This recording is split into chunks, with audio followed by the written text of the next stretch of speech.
tous, je suis très heureuse de vous retrouver aujourd'hui pour la vidéo attendue par certaines depuis un petit moment. C'est une vidéo qui concernera les principes actifs anti-âge reconnus sur le plan scientifique. Comme quoi il ne faut jamais désespérer avec moi, je tiens toujours mes promesses, ça je vous l'avais dit, c'est juste que je suis pas très réactive. Je tiens avant toute chose à vous préciser que je ne suis ni esthéticienne, ni cosmétologue, ni biochimiste, et que si parmi vous il y en a qui exercent ce genre de profession, je tiens à ce qu'elles rectifient en commentaire des erreurs dans mes propos, dans ce que je vais tenir. Je m'étais déjà un petit peu rencardée avant, ça fait quelques années que je me penche sur la question des cosmétiques et des principes qui marchent, etc. Que je m'évertue à essayer de trier le vrai du faux, entre la poudre de perlimpinpin, la part de rêve qu'on nous vend, que les publicitaires s'acharnent à nous vendre, et les produits, les principes actifs reconnus sur le plan scientifique comme étant réellement efficaces et ayant une réelle action sur la peau. Mais cela dit, vous savez que Google, certes, est votre ami, mais il peut aussi parfois vous faire trouver des conneries pas possibles. Enfin, avec le recoupement des informations, généralement un petit travail légèrement journalistique, on peut s'en sortir. Oui, parce que en soi, il n'est quand même pas un domaine qui soit aussi subjectif que celui des cosmétiques. Car ne nous leurrons pas, l'efficacité d'un produit vraiment reposera en partie sur la force d'autoconviction de la consommatrice ou de l'utilisatrice de ce même produit. On est d'accord, on est dans du psychologique un petit peu quelque part, voilà. Et ça, les publicitaires savent très bien faire. Et quels sont ces fameux principes actifs scientifiquement reconnus? C'est simple, il y en a 3, vous voyez, ça fait pas beaucoup, quand on voit le nombre de crèmes mises à notre disposition et proposées par les marques de cosmétiques, on se dit, mais il y en a que 3, c'est pas beaucoup. Mais avant de vous aider à faire la part des choses entre le rêve et la réalité, j'ai quand même envie quelque part de me moquer un petit peu de ce que la publicité nous promet, parce que c'est quand même assez drôle parfois. Par exemple, les promesses qu'on voit souvent, c'est la diminution des rides visibles en 7 jours. Celle qui a trouvé une crème capable d'un tel miracle, elle m'appelle. Cela dit... Mais je spoil, non je veux pas spoiler. Non, va falloir attendre mes favoris du mois prochain.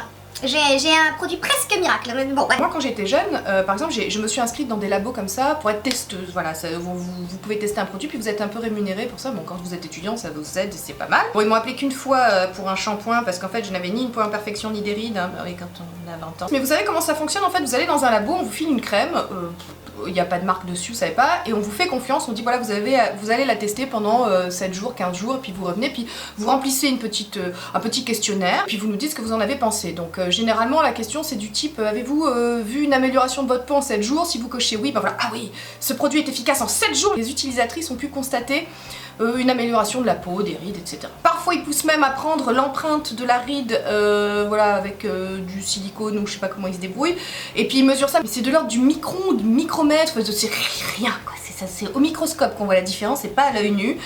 Donc voilà, ça c'était pour vous montrer que scientifique dans ces tests là, approuvés par 98% des utilisatrices, ça ne repose en fait sur rien et seulement sur du vent. Et enfin, il faut que vous sachiez que les arguments dits scientifiques, et qui sont absolument pléthoriques, du style brevet issu de 20 ans de recherche, et qui aurait une action sur l'ADN ou les cellules souches, etc. Alors je suis littéraire de formation, j'ai beau être blonde, mais quand même, quand on suit un petit peu les débats sur la bioéthique, alors qu'une crème par voie percutanée puisse agir sur vos cellules souches ou votre ADN, je veux dire, on pourrait vous faire croire que le ciel est rouge, que ce serait déjà plus probable, que voilà. Tout ça pour vous dire que la promesse de jeunesse éternelle, c'est un véritable marché et qu'il faut pas être trop dupe quand même. Dupe, marché de dupe, faut pas être dupe, c'est trop. J'ai le sens de la formule aujourd'hui. Et puis alors, on use et on abuse des chiffres, vous savez, c'est une sorte de caution. Plus on mettra des chiffres, plus ça fera scientifique et donc ça portera de la caution à un produit. Donc voilà, tout ça, faut se méfier. Ça repose sur rien, si ce n'est, comme je vous disais, la méthode Coué, voilà, j'utilise cette crème qui a un prix parce que le prix est très important aussi. Plus on mettra cher, plus on pense que ce sera gage de qualité. Or, on se rend compte que pas du tout, que généralement, les produits anti-âge sont bien plus chers que les produits standards, parce qu'il y a la valeur ajoutée rêve, mais qu'en fait, les produits à l'intérieur sont pas plus onéreux. C'est-à-dire que ça coûte pas plus cher de fabriquer une crème anti-âge qu'une crème hydratante, en fait. Les produits de base sont généralement peu coûteux. En fait, tout repose sur, voilà, la valeur ajoutée rêve. Tout ça, on rentre dans des détails de marketing, c'est pas du tout mon domaine, et alors ça m'intéresse pas du tout. Mais c'est quand même intéressant d'avoir 2-3 notions, histoire de pas se faire trop couillonner, voilà. Et puis pour bien comprendre ce qu'est un actif anti-âge, il faut peut-être se pencher sur le processus de vieillissement de la peau. J'en avais déjà parlé dans ma vidéo sur les 5 principes de base pour avoir une belle peau. Je refais un petit résumé succinct, sinon je vous mets le lien ici en vidéo si ça vous intéresse d'aller voir, voilà, vous pouvez toujours. Donc le processus de vieillissement de la peau, c'est un processus biologique complexe, on vieillit tous, voilà. C'est très illusoire de croire qu'on pourra arrêter la course du temps. On pourra juste essayer de, on va dire, contrecarrer un petit peu les méfaits, avoir du rab, ça c'est possible, avoir du rab, mais un jour ça se pètera la gueule, soyez-en sûrs. Tout se pètera la gueule à un moment ou à un autre. Personne ne vieillit de la même manière, on est d'accord, parce que évidemment il y a des caractéristiques génétiques, environnementales, hein, selon votre hygiène de vie, bah effectivement vous accélérez le processus ou vous le ralentirez légèrement, mais légèrement. Donc si vous fumez, que vous vous couchez à pas d'heure, que vous avez une vie de patate, que voilà, bon bah votre peau va en pâtir un peu plus, et puis évidemment si vous vous cramez la gueule au soleil, ça je ne le redirai jamais assez. Le photovieillissement, c'est quelque chose pareil, hein, scientifiquement ça a été quand même un petit peu démontré que le soleil... Non mais j'en ai parlé dans la vidéo sur les 5 principes de base, je reviens pas dessus parce que sinon ça va durer une plombe. Donc faut savoir que la peau se compose aussi à 70% de collagène, hein, et que le collagène, eh ben, c'est ce qui donne l'aspect ferme et tendu et repulpé à une peau jeune, et on commence à en perdre très régulièrement à partir de 25 ans. De toute façon, 25 ans c'est le moment où tout commence à chier et à partir en couille. Mais on va essayer de pas blablater plus longtemps, on va essayer de passer au vif de cette vidéo, au vif du sujet de cette vidéo. Je tiens à vous préciser que j'ai pas un produit à chaque fois pour chaque type de peau avec chaque principe actif. Parce que, comment vous dire, ce serait très ruineux pour moi d'essayer de trouver à chaque fois un produit avec le principe actif qui marche pour tel type de peau, etc. et de vous le présenter. Et puis surtout ça prendrait une plombe, donc voilà, étant donné que je suis encore traumatisée de ma vidéo de 44 minutes, je vais essayer. Donc, le premier principe actif anti-âge reconnu sur le plan scientifique, attention, le rétinol. Oui, le rétinol ou vitamine A. En fait, sous le nom de vitamine A, on regroupe. Sous le nom de vitamine A, en fait, on regroupe une famille de substances ayant une structure et des propriétés similaires, notamment l'une d'entre elles qui sert de référence en matière de lutte anti-âge, c'est le rétinol. Le rétinol est là, j'espère que ceux qui ont fait des études de biochimie, etc., me diront que je ne me plante pas et que je ne dis pas des conneries. Le rétinol correspond à la forme active de la vitamine A, voilà. Ne me demandez pas plus, voilà. Je vous répercute l'info comme elle est venue. Et en fait, ça fait du rétinol une molécule un peu à part, en fait, parce qu'elle a tellement été étudiée sur le plan scientifique qu'elle peut bénéficier même d'études comparables à celles qu'on mène pour des médicaments, en fait. Bon, alors, notre fameux rétinol, qu'est-ce qu'il fait pour la peau? En quoi agit-il sur la peau? En quoi améliore-t-il l'aspect de la peau? Et agit-il sur... les rides, etc. Bah, tout simplement, il commence, par stimuler les fibroblastes. Ensuite, 2, il synthétise la formation de collagène. Donc le collagène, hyper important, vous avez vu pour la structure, l'architecture de la peau. En 3, il stimule l'angiogénèse. Alors l'angiogénèse, c'est quoi? C'est la stimulation des petits vaisseaux sanguins. Vous savez qu'à chaque fois, je vous dis que j'aime beaucoup, moi, oxygéner ma peau et faire affluer l'oxygène à la surface, etc. Donc là, il faut des petits vaisseaux sanguins. Et là, l'angiogénèse, eh ben, c'est ça, c'est la stimulation des petits vaisseaux sanguins qui sont responsables de la bonne mine. Voilà, donc le rétinol fait ça aussi. Donc vous voyez, pour l'instant, il a déjà 3 vertus reconnues. 4, il régule la synthèse de mélanine. Qui dit régulation de la synthèse de mélanine, dit aussi moins de taches brunes. Voilà. Ok, donc on peut en conclure qu'il unifie. 5, effet exfoliant, donc évidemment élimination des cellules mortes, donc régénération cellulaire, etc. L'exfoliation, je vous en ai déjà parlé. On en est déjà à 6.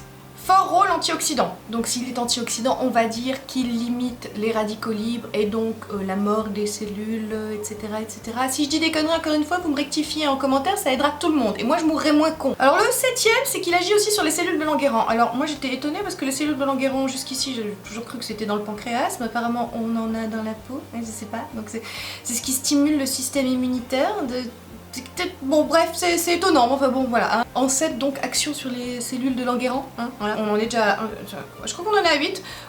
Il stimule aussi donc la production d'élastine, donc c'est ce qui permet à la peau d'être plus élastique, et aussi la production d'acide hyaluronique, ce qui permet donc à la peau d'être plus hydratée. Enfin vraiment c'est un principe actif anti-âge extrêmement complet, et donc toutes ces choses-là ont été démontrées scientifiquement. Toutes ces actions-là dont je vous parle ont été démontrées scientifiquement, c'est-à-dire qu'effectivement on a constaté par des études scientifiques qu'il y avait une réelle action de cette molécule sur la peau et de véritables effets. Voilà, là on sort du domaine psychologique et on entre dans le domaine scientifique avec preuve à l'appui. Le seul truc, c'est que sa tolérance au cours des 20 dernières années était vraiment à revoir. C'était vraiment très peu de personnes ne pouvaient le tolérer. Donc en gros le rétinol jusqu'ici pour les peaux sensibles c'était no way. Parce que quand on l'utilisait, qu'on avait une peau sensible, on avait la peau qui tirait, qui piquait, qui brûlait, on avait des rougeurs, des desquamations intenses, enfin Un autre truc, c'est un principe actif qu'on préfère utiliser le soir parce qu'il est photosensibilisant. Donc voilà, utilisez pas forcément une crème au rétinol ou un sérum au rétinol le matin. Hein. N'oubliez pas de protéger votre peau parce que du coup, un pied sur le frein, l'autre sur l'accélérateur. Hein. C'est-à-dire que si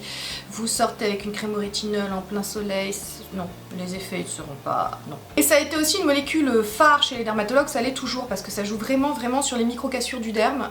Ça aide vraiment à lutter contre ça. Je suis pas en train de dire que l'aspect psychologique n'est pas important. Je pense qu'il faut aussi se faire plaisir quand on utilise une crème anti-âge. Il faut, je vous dis, c'est aussi un plaisir sensoriel. Enfin, je vous l'avais déjà dit. C'est aussi un plaisir sensoriel.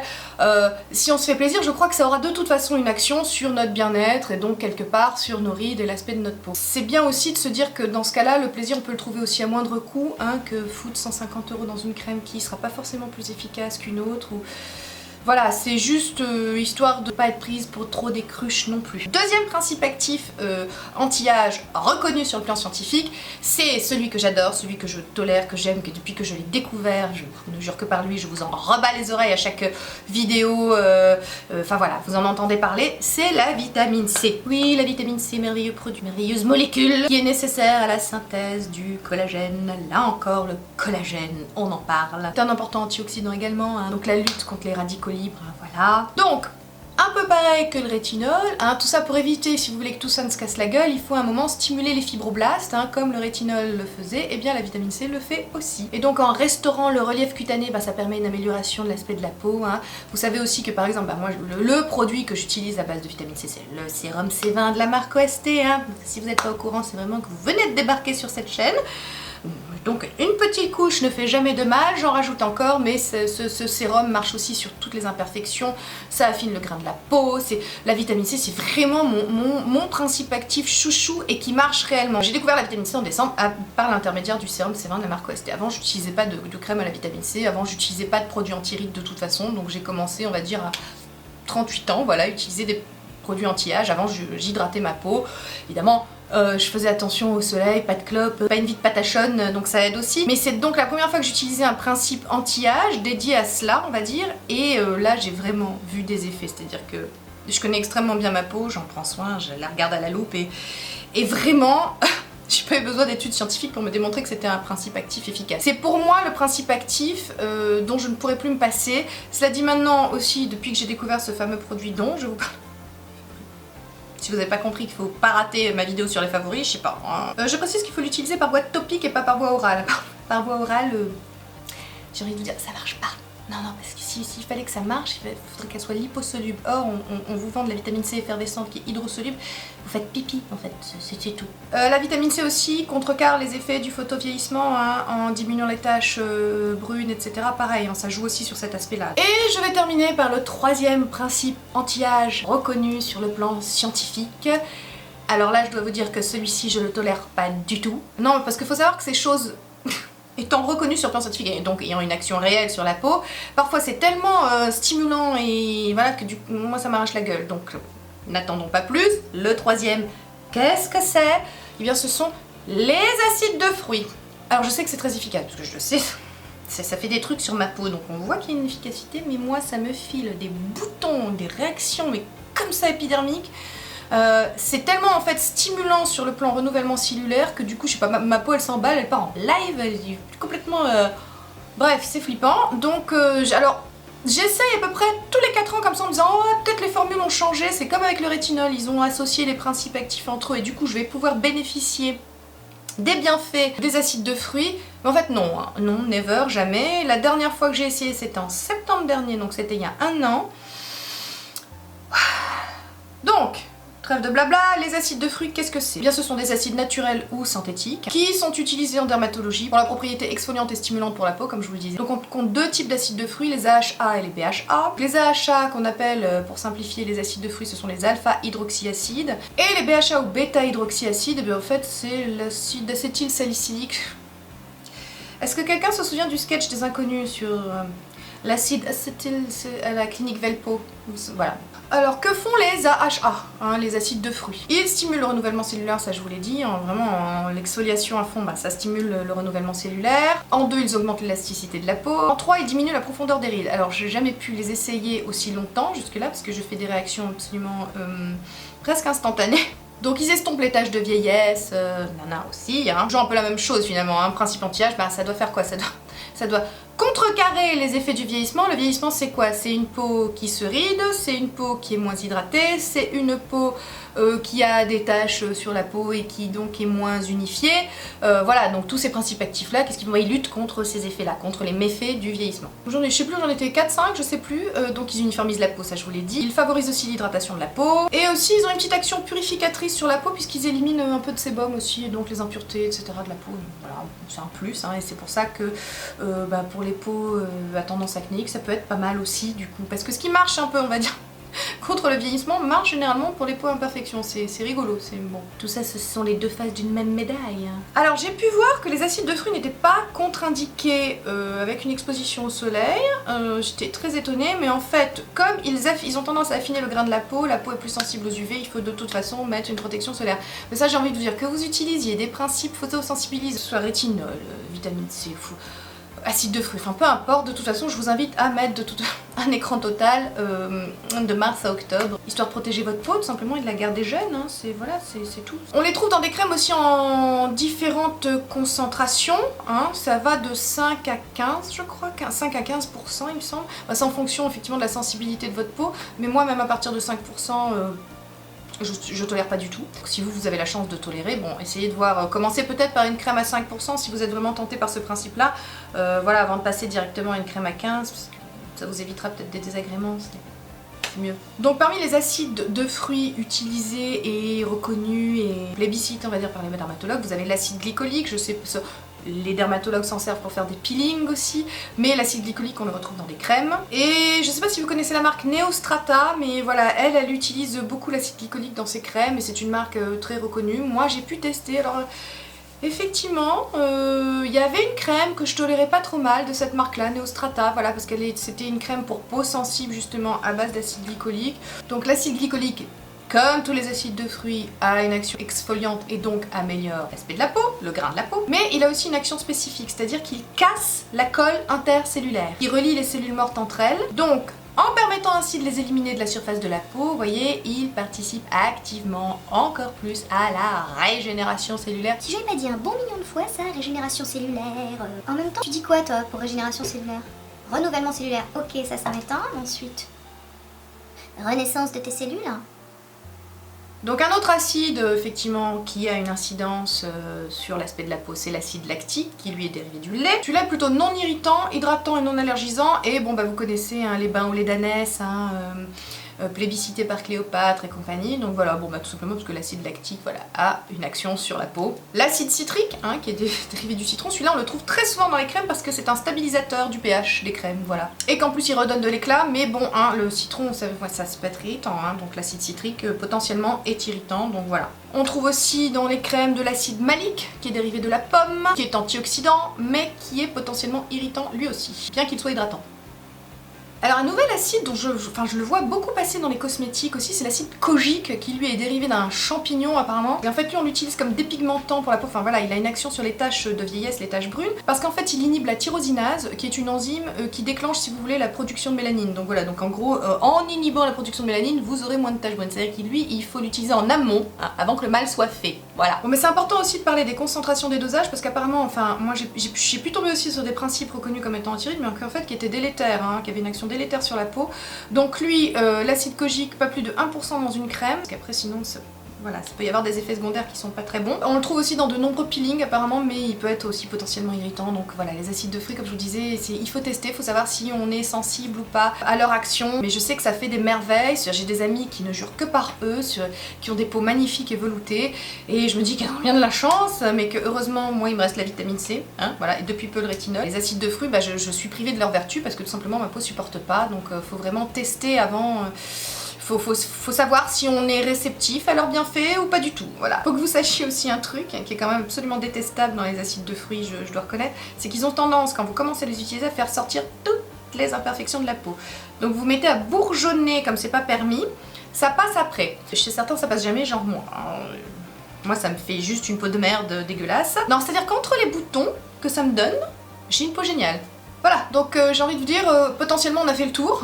Mais en fait non. Je vous ai parlé des 3 principes actifs reconnus sur le plan scientifique, mais je m'étais dit que j'avais envie de vous parler aussi de ceux qui, si vous voulez, avaient une action plus contestable, mais il me paraissait quand même intéressant de vous en parler. En tout cas, il y en a un que j'utilise juste depuis très longtemps, que j'adore, en tout cas, ne serait-ce que sur le plan de l'hydratation. On ne m'ôtera pas de l'idée que l'hydratation, c'est quand même le nerf de la guerre en matière de lutte contre les rides et le vieillissement de la peau. Une peau déshydratée se ridera plus vite parce qu'elle sera de toute façon moins résistante et plus fragilisée. Donc voilà, jusqu'ici, je vous dis que je ne faisais qu'hydrater ma peau jusqu'à décembre dernier, jusqu'à ce que je découvre la vitamine C. Et donc pour ça, il y a un actif que je classe, on va dire, dans les principes anti-âge. Oui, parce que quand même, comme il hydrate extrêmement bien, comme il maintient le taux d'hydratation de la peau, je le trouve intéressant, c'est l'acide hyaluronique. Alors vous savez que la crème que j'utilise, l'Epitalia, est à base d'acide hyaluronique, que c'est un principe que les médecins et les dermatologues utilisent en injection, voilà, et ils vous disent oui, l'acide hyaluronique ça marche, mais ça ne marche qu'en injection parce qu'il faut que ça atteigne le derme, etc. Et qu'en fait, en voie topique, étant donné la taille des molécules, ça ne pénétrera pas la peau, à l'intérieur de la peau, donc voilà, ça pas forcément à grand chose. Sauf que l'acide hyaluronique a une autre vertu, c'est qu'effectivement, déjà il a 2 tailles de molécules. Il y a l'acide hyaluronique avec, avec un haut poids moléculaire et un bas poids moléculaire. Et même s'il a un haut poids moléculaire et que donc les molécules sont trop grosses pour pénétrer la barrière de l'épiderme, etc., peu importe, ça crée une sorte de maillage, de filet comme ça qui retient, si vous voulez, l'eau dans votre peau, c'est-à-dire que l'eau, au lieu de partir, de s'évaporer avec la transpiration, en fait l'eau reste à l'intérieur. Donc de toute façon, ça a quand même une action, même si ça pénètre pas à l'intérieur de la peau, ça empêche l'eau de s'évacuer. Il y a quand même une action. Donc voyons plus précisément ce qu'est l'acide hyaluronique. Donc l'acide hyaluronique, c'est un glycosaminoglycane, à vos souhaits, présent chez tous les vertébrés, et principalement dans les tissus conjonctifs, épithéliaux et nerveux. Waouh! Putain, j'ai retenu tout ça, quoi. 50% de l'acide hyaluronique total présent dans le corps est présent dans la peau. Donc c'est dire l'importance de sa contribution pour notre peau. Hein. Il a un rôle important pour l'hydratation, la tonicité et l'élasticité de la peau, hein, bien sûr. Donc bien sûr, c'est dans les organismes jeunes qu'on en trouve en grande quantité. Hein. Puis arrivé à, je vous le donne en mille, 25 ans, tout se barre, hein. Au fur et à mesure ça diminue. Et on estime qu'à 50 ans, en fait, on a perdu plus de la moitié de l'acide hyaluronique présent dans notre corps. Voilà, donc autant vous dire que c'est la merde. Bon, donc en gros, l'acide hyaluronique, c'est un peu une éponge moléculaire, voilà, c'est le truc qui peut absorber jusqu'à 1000 fois son volume en eau, donc voilà, une molécule d'acide hyaluronique, voilà, hein, ça gardera l'eau, vraiment. C'est ce qui permettra d'avoir une peau rebondie, repulpée, ouais, voilà, un aspect un petit peu... Ça va, je suis en pleine forme, je suis jeune, j'ai 20 ans, tout va bien. Donc on l'utilise aussi en chirurgie ophtalmologique et articulaire. Hein. Vous savez que souvent on fait aussi des injections d'acide hyaluronique dans les articulations quand les gens ont de l'arthrose ou des trucs comme ça. Donc c'est vraiment, moi personnellement, un principe que j'aime beaucoup en cosmétique. Et j'ai pu trouver, mais ça, c'est plus soumis à... J'ai pas vraiment eu de réponse sur la question. Quand il est de bas poids moléculaire, effectivement il semblerait qu'il pénètre quand même un peu plus dans le derme, mais ça c'est pas... J'ai pas vraiment... J'ai trouvé tout et son contraire, donc je peux pas vous dire oui effectivement c'est un principe anti-âge reconnu sur le plan cosmétique. Alors évidemment hein, en injection là directement il y va, ça marche. Les gens qui ont des sillons nasogéniens creusés, hop tout de suite ça c'est repulpé, enfin voilà. Mais j'ai pas trouvé, si vous voulez, des choses vraiment catégoriques et qui ont pu dire si quand c'est du bas poids moléculaire. Enfin je sais pas, par exemple pour l'anecdote, j'en ai discuté avec une pharmacienne de la parapharmacie dans laquelle je vais. Elle m'a dit non, l'acide hyaluronique c'est qu'en injection que ça fonctionne, c'est hydratant pour... Alors voilà, bon, elle est pharmacienne, j'écoute la pharmacienne, hein, je vais pas lui dire ouais mais je suis tombée sur tel article qui disait qu'au contraire non, le bas poids moléculaire ça pouvait pénétrer l'épiderme. Elle m'a dit non.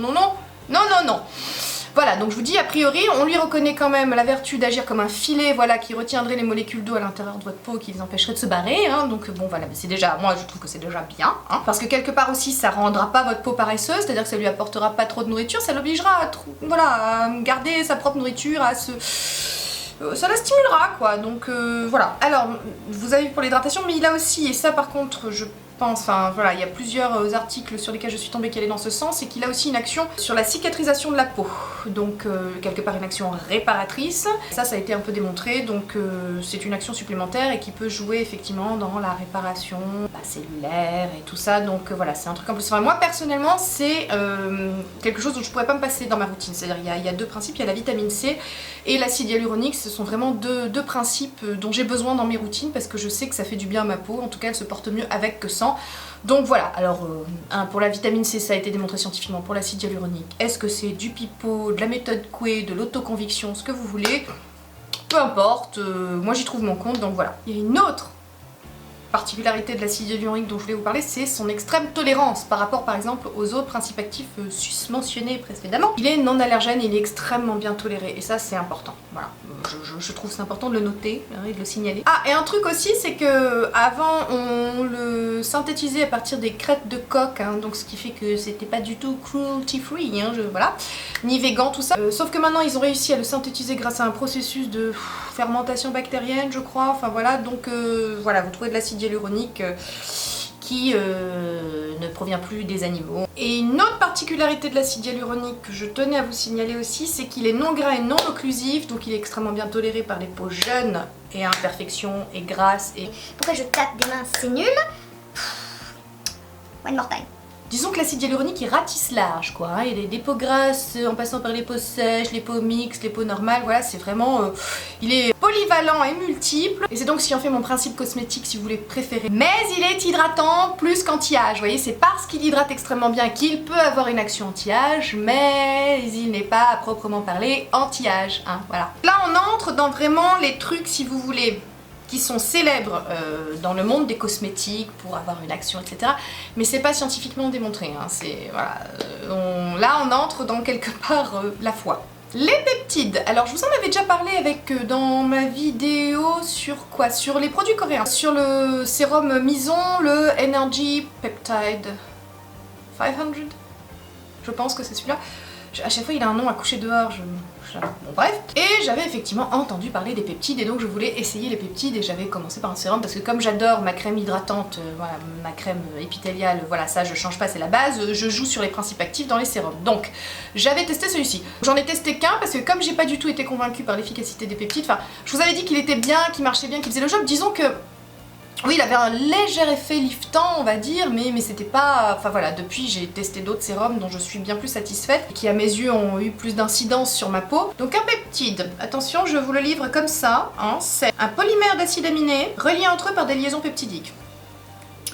Je vous laisse chercher, Google est votre ami, hein, voilà. Et ils sont souvent utilisés en cosmétique en fait pour contrôler la pigmentation de la peau. Ah non, autant pour moi, effectivement j'ai essayé un autre sérum avec des peptides, c'était des tripeptides, c'était du venin de serpent. C'était, je vous en parlerai peut-être, soit dans des produits terminés ou dans des flops éventuellement. J'ai testé un sérum coréen de la marque It's Skin je crois.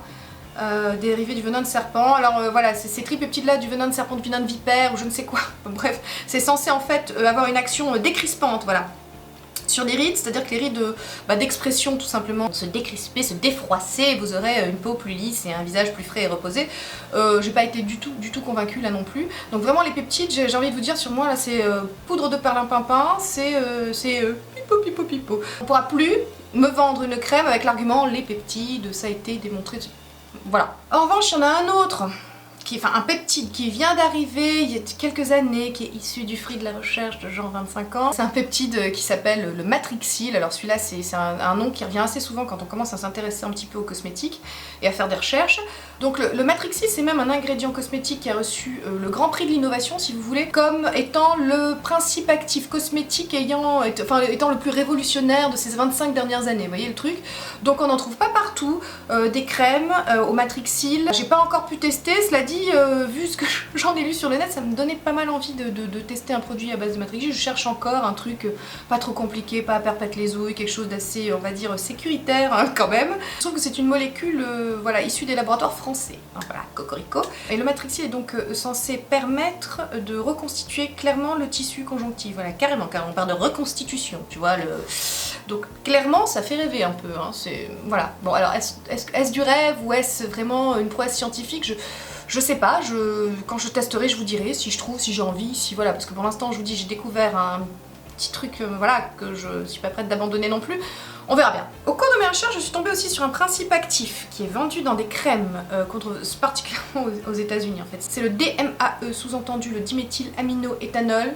À vos souhaits aussi. Et celui-là qui a vraiment un effet, on va dire, tenseur hydratant, c'est-à-dire qu'il fait gonfler rapidement les cellules et les fibroblastes, donc on voit c'est une action réelle, sauf que en surstimulant. Vous voyez, le problème aussi, c'est qu'il y a des études, mais pas tant que ça, et pas toujours menées, notamment pas vraiment menées sur les méfaits de certains actifs anti-rides, parce que ce qu'on se met sur la figure, si c'est potentiellement actif, mais ça peut aussi être actif dans le mauvais sens, hein. Et notamment sur le DMAE, c'est ça. Il y a une étude qui est sortie dernièrement, bon alors je rentre pas dans le détail, hein, DMAE risque sur Google, et vous verrez, vous trouverez toute l'étude qui explique ça, mais sous-entendu, enfin, a priori, il y a une étude qui a démontré que ce principe-là, effectivement, faisait gonfler plus vite les fibroblastes, etc., que ça fait une action, a priori, ça repulpe la peau, sauf que ça les fait mourir plus vite aussi, ça a une incidence sur la mortalité des cellules, elles meurent plus vite et plus rapidement, et en plus grand nombre.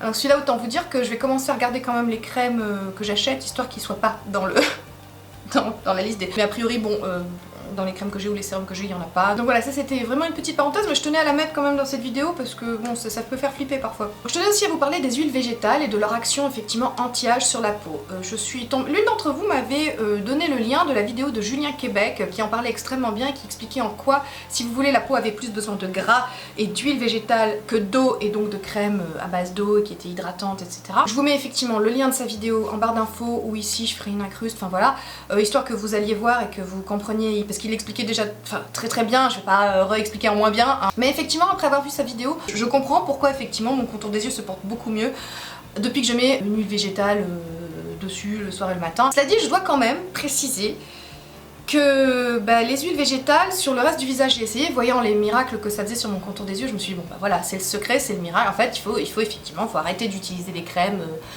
hydratantes, il faut utiliser des huiles végétales et ma peau s'en portera mieux. Sauf que non, ça marche pas sur moi, je pense que ma peau a plus besoin d'eau que de gras, du coup. C'est vrai que j'ai pas la peau sèche, j'ai la peau normale. Quand j'utilise des huiles végétales, j'ai les pores plus dilatés, j'ai la peau pas forcément... Je trouve que mes rides d'expression sont pas lissées et floutées alors qu'elles le sont quand j'utilise ma crème hydratante.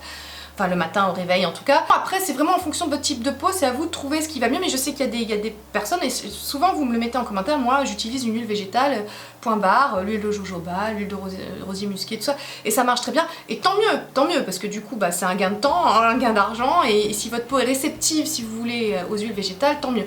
Mais effectivement les huiles végétales ça marche très bien comme action anti-rides, en tout cas moi pour mon contour des yeux ça marche super bien, j'utilise de l'huile de rose musquée, j'utilisais jusqu'ici de l'huile de jojoba, ça marchait très bien aussi. Ne pas négliger les huiles végétales, allez faire un tour sur la vidéo de Julien Québec pour en savoir un peu plus, pour comprendre un peu plus le processus d'hydratation et le phénomène de vieillissement de la peau, etc. J'ai envie de terminer sur deux principes actifs dont on avait tellement entendu parler au cours des 20 dernières années. C'est le coenzyme Q10 et les céramides. Je suppose que, je sais pas si vous... Il y a eu une mode, en plus ça sort comme ça par mode. Je veux dire, je pense qu'ils s'entendent, les gens. Chaque marque va sortir sa crème au coenzyme Q10 quand ça a été la mode, chaque crème aux céramides, etc. Ces actifs-là marchent en théorie, on va dire. Sauf que, pareil, c'est une question de taille des molécules. Le coenzyme Q10, par exemple, c'est une molécule trop grosse pour pénétrer la barrière de la peau. Donc si vous voulez son pouvoir revitalisant sur la peau, c'est extrêmement limité, hein. Puis ça n'a pas l'action de l'acide hyaluronique, c'est-à-dire de retenir l'eau à l'intérieur de la peau. Donc voilà, pareil, donc ça fait partie de ces grands trucs, ces phénomènes de mode qui ont, voilà, toutes les crèmes étaient au coenzyme Q10, c'était super, c'était ok si vous voulez, sauf que, un petit détail technique, la molécule est trop grosse pour pénétrer votre peau, donc ça sert à rien, hein. Donc quand vous achetez une crème au coenzyme Q10 en disant j'achète du coenzyme Q10, vous achetiez probablement de la glycérine, qui là est un agent hydratant, hein, reconnu, tout ça, qui coûte que dalle d'ailleurs au passage. Voilà. Et alors les céramides, pareil, qui sont censées inhiber l'action des radicaux libres, tout ça, pareil, il y a un petit souci, hein, c'est pas très démontré tout ça non plus sur le plan scientifique. Donc il y en a d'autres, hein, des choses dont on, je sais pas, je pensais à la vitamine B12, à la B3, à la PP, tout ce que vous voulez, voilà, tout ça, oui, il y aura des actions démontrées peut-être sur dans des éprouvettes ou sous des microscopes ou des choses comme ça. Donc voilà, j'espère que cette vidéo vous aura été utile. Je pense que j'ai beaucoup blablaté. C'est encore une vidéo longue. Je suis désolée, je n'ai pas pensé aux recommandations d'usage avant d'embarquer comme d'habitude. Tant pis, mais je pense que la fonction pause a dû vous aider certainement. J'espère ne pas avoir dit trop de bêtises. Je vous assure que j'ai quand même bossé un petit peu le sujet. Et j'espère que les sources que j'ai trouvées étaient fiables et bonnes. Je pense que vous serez au rendez-vous. Je compte sur vous pour rectifier des choses si vous estimez qu'elles ont été fausses ou pas assez approfondies. Voilà. Je pense que c'est un sujet qu'on aurait pu traiter encore pendant des heures, mais à un moment il faut s'arrêter aussi. Mes amis, retenez une chose, ne soyez pas dupes de tout ce qu'on vous vend. Essayez toujours, même en matière de cosmétique, il faut toujours exercer son esprit critique, c'est important. Donc sur ce, j'ai envie de vous dire que si vous ne voulez pas rater la prochaine vidéo, et notamment celle qui concernera mes favoris avec mon fameux produit miracle, vous pouvez vous abonner, c'est gratuit. Je tease à mort, hein. Vous pouvez me retrouver aussi sur Facebook, Instagram, Twitter. Et bien sur ce, je vous embrasse et je vous dis à très bientôt. Au revoir.